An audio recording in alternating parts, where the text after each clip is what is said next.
Athletic Klubek eta Peru Nolaskoen jokalariak akordioa sinatu dute eta horren arabera jokalariak gurean segituko du 2024ko ekainaren 30 arte. Etete klausula 60 milioi eurokoa izango da.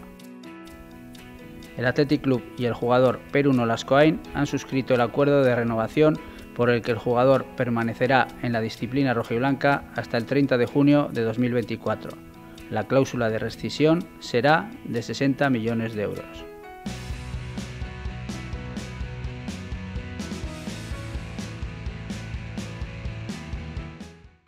Zaila da ez, jende gutxik esango zuen 3 partido jokatuko nitula jadanikan, baina bueno, ongi etorriak dira partido horiek, eta espero askoz gehiago izatea etorkizun batean.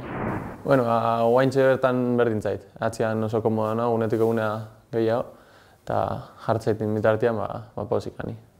Estoy muy feliz de poder seguir en Athletic, de poder seguir formando parte de esta familia que somos.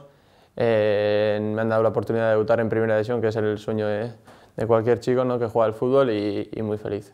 Estoy contento ahí, me estoy acostumbrando bien y rápido, creo, y bueno, con tal de que se ayudara al equipo y mejorar, pues jugaré donde haga falta.